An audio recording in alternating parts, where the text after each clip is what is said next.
Good evening. My name is Mary Turpin.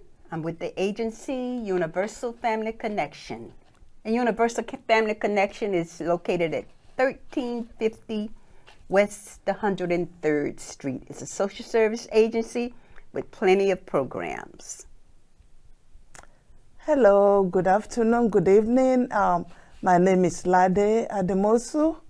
I work for Universal Family Connection in the South Side area of Chicago, in the Beverly Hills area. And also we have another location on 7949 Southwestern. It's been in existence since 1976. We service a lot of programs, and we have been serving the community since then. Our department is called Risk Reduction Department, and we are here today, first Wednesday of each month, just to throw out or highlight a lot of topics relating to HIV/AIDS epidemic. That being said, our agency also do testing for HIV at the address listed, previously stated. There's walk-in. We also go to communities to provide testing as well. Today, we just want to reach out to public audience through this TV show to address some topics relating to HIV. Today, we're going to address HIV/AIDS and socioeconomic status. This is a very complex topic because it does impact HIV infection a lot. It is abbreviated as SES. It is not just about income, but also about financial security, social status, social class. You know, these are the perception, and quality. It also encompasses quality of life as it relates to each individual or race, gender, and ethnicity. But that being said,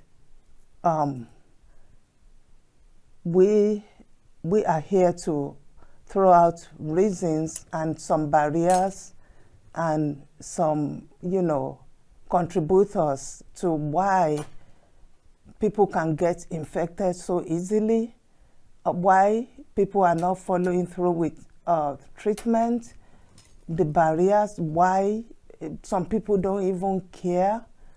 It's not because they don't want to, but sometimes it's because they don't have the resources and ability to do so. So that being said, I did some research on this, and it also entails physical and psychological social stressor. It's a reliable predictor of a vast array of outcomes across the lifespan. It's a lifetime thing for people, including physical and psychological health too. It does affect it. So SES is relevant to all realms of behavioral and social science, including research, practice, education, and advocacy. Just like I said, all this can be a barrier to people really getting, it can be a barrier for people getting well when they detect they are HIV positive. How does socioeconomic status affect the society? It's in such a lower cultural background. Poor health can be a factor. Ultimate inequalities in health distribution, resource distribution, and quality of life are increasing in the United States as it is, and globally too. So all these things that we mentioned, but society benefits from an increased focus of the foundation of socioeconomic inequalities, and efforts to reduce this is also being, US is doing something about it. So also is globally, but there are still barriers and stigma and lack of resource that is preventing people, and reason and background, lack of education that is making people to fall in this category. How does socioeconomic status impact the lives of people living with HIV? That's what we are talking about today, by defining what socioeconomic status means. How does it affect, how does it impact people that are living with HIV/AIDS? It is, like I said, both domestically and internationally, HIV is a disease that is embedded in social and economic inequality. As it affects those of lower socioeconomic status, it also impoverishes neighborhood at a disproportionately high rate. Research shows that person's socioeconomic standing may affect his or her likelihood of contracting HIV and developing AIDS furthermore. Socioeconomic status is a key factor in determining the quality of life for individuals after they are affected by the virus. Okay. Want to take SES? Okay, SES affect HIV infection. SES stands for socioeconomic status. A lack of socioeconomic resources is linked to the practice of risky health behavior, which can lead to contraction of HIV. These behavior include substance abuse, which reduce the livelihood of using condoms, limit economy opportunities, and periods of homelessness have been associated with risky sexual practice, such as exchanging sex for money, drugs, housing, food, and safety. Ultimately, these practices can place the individual at risk for HIV. Well, living in poverty can also result in food insufficiency, which can contribute to HIV and AIDS infection. Lacking food can result in transaction sex power, differences in sexual relationships, which can place the individual at the risk of infection. Further, individual may continue to face hunger after contracting HIV. So, impoverished urban areas have been found to have HIV prevalent rate equivalent to many low-income countries with generalized epidemics. Yes. Studies of urban health has found that factors such as level of poverty and unemployment, vacant buildings, and high rates are also associated with increased risks of HIV infection. These factors are highly correlated, however, making it different to isolate the mechanism that promotes HIV infections. Even though HIV is predominantly located in the major urban area, trends over the years suggest that increasing impact of disease on women, minorities, older adults, rural residents, and those living in the South. That's what the National Rural of Health Association, that was in 2014, that's what the National Rural of Health Association came with. Rural residents face unique challenges such as distance to care, the lack of health care facilities and health care providers with HIV and AIDS expertise, limited ability of supported of ancillary service, stigmas and discrimination, and limited education and economic infrastructure. Yes. Yes. Talking about that, when we were on training one time, there was this lady that really identified with this topic. She lived in the South, and she in the urban like rural area of in the southern state. I think Alabama, I cannot remember, but she complained, she was addressing how service is being distributed, how she had to drive to another town to get service, to be attended to. She stated that it depends on what your dilemma is. Some services are not available where she lives. And I think this is relative to why we are talking about areas, neighborhood, family background, and so on and so forth. It is a disparity, and I know a lot of researchers are trying to combat this, but it's still in existence. Lack of housing. Let's say a young girl, got tested and she's positive, and that could lead to her dropping out of school. Dropping out of school, if she have no family support, which some youths do not want to take support from adults. They believe in their gender support or age support, but a lot of them lack knowledge. So she will fall off just like that, because she will withdraw herself. She will not care and may continue to have exposed sex with other people and infect them.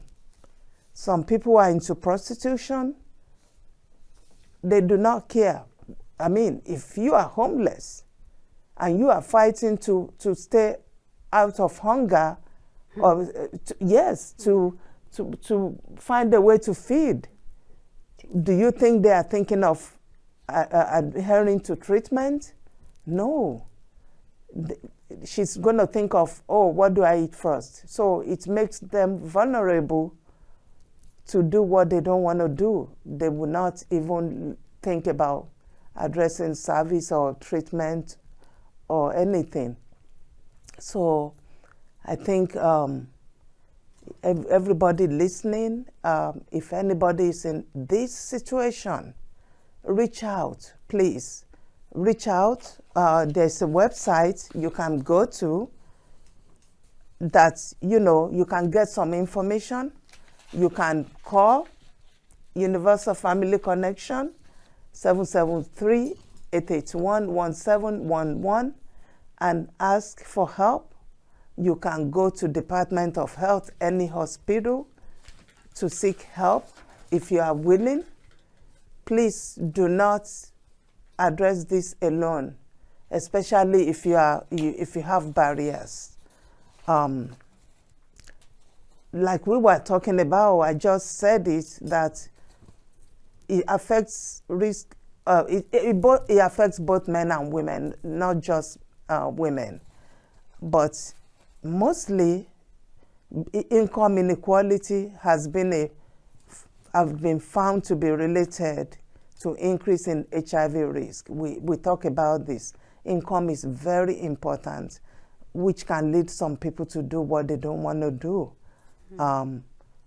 Males, whereas poverty, health, housing circumstance, increased risk for female. However, for both men and women, increased poverty that's the key word. Poverty can lead anyone to just go astray, to not even care, to address their issue, to address their health needs and stuff like that. So we are appealing to you, if you are in this situation, to reach out. There is help. We also found out that decrease in median household income, it's all about income still, relates, it's relevant. And a lower probability of survival after HIV diagnosis. This is by Harrison Link in 2008. Including, it talks about poverty, homelessness, hunger, and lower education, which address that initially, have always been associated with higher mortality of HIV. So how does HIV affect socioeconomic status? HIV status, how does it affect socioeconomic status? This is something, an individual ability, if like we talk about, if individual is not trying to, if they don't have support, no income, no housing, it will affect their socioeconomic status, wrap around HIV status. So it affects HIV on physical and mental functioning as well, which income can do that. Yes, and it can make maintaining, when your psychological part of life is affected, it's just make them not care about anything else. For example, let's say that person even have a job. They will find it difficult to maintain regular employment. So patients with HIV infection may also find that their work responsibilities conflict with their healthcare needs. That's another area where it affects socioeconomic status. If you are struggling, if you are working and you have to meet the doctor, maybe you are doing an hourly job, you have to weigh it out. Some people will choose to continue to work many hours and ignore their treatments, ignore their doctor's appointment, because of it's all about socioeconomic status. So we are appealing to people that may be in this situation again to please reach out, seek help. You are not alone. Things can be done. You can get assistance with housing. It's a start. Referral will be made. You will be directed to the right department where you can get help because you are HIV infected. You have anything to add, Ms. Miller? Okay. Well, socioeconomic status. People with advanced HIV infection and AIDS may qualify for disability benefit that limit their ability to earn additional income. Yes. In one study, employees who believed that their job applicants with HIV/AIDS were incompetent and could not perform the function of the job stated they would be less likely to interview, hypothetically, applicants. Yeah. And this could have implication for hiring practice and economy opportunities for people living with HIV and AIDS. So what they're saying is the employers don't want to hire them if they find out that they're HIV, they have HIV or AIDS. So yes. That could be a barrier. Yeah. Yeah, and we talk about how it affects treatment as well. You know, the status of often determine access to HIV treatment. You know, social class. If there's a CEO who is infected versus daily worker, what do you think? What kind of insurance do you think they both have? You know? Yes. And structural factors, including poverty, we talk about that. Lack of employment opportunities, you just talked about that. Limited healthcare access and limited transportation. It's another barrier. Yes, it is one of the major barriers for some people, you know, to get to the doctor, you know, and you know, we just appealing and addressing this so people can be aware. Patients of lower social status have increased HIV/AIDS mortality rates, which is true, you know, based on all these factors that we mentioned. It's increasing, not decreasing. Women living in poorer households may experience difficulties before and during after childbirth that can place them at risk for HIV infection. So true. And this is all about lack of access to treatment, lack of access to right doctor, and all that. So please consider socioeconomic status in your education, practice, and research efforts. Please, and anyone listening, you can also go online. You can educate yourself.